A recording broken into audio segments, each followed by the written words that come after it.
ఉమ్.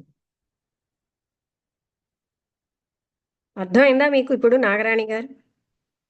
అంటే అర్థం అర్థమైందమ్మా. అంటే ఇప్పుడు చూడండి, ఇది వస్తువు అని మనకు అదే అదే. తెలిసినంత అలా ఉండదు.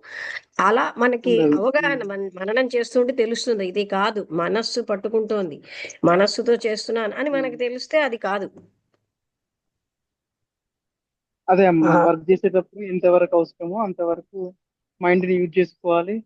ఆ, ఎక్కడ అవసరమో అక్కడ యూజ్ చేసుకోవాలి. ఇంకా లేని టైంలో, ఊరికే ఉన్న టైంలో దాన్ని గమనిస్తూ ఉండాలంటారు. ఎక్కడ అవసరమో అంటే మళ్ళీ అక్కడ చిన్న మోసం ఉందండి.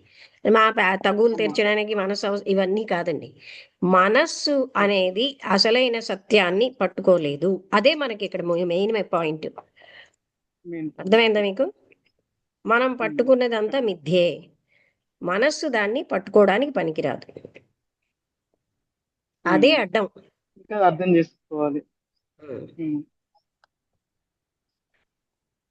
కొన్ని కొన్ని చెప్పడానికి కూడా ఉండదు కదమ్మా, అది ఒక పాయింట్ మీద దాన్ని బేస్ చేసుకొని ఇది ఉమ్. చేసుకోవాలంతే. అంతే.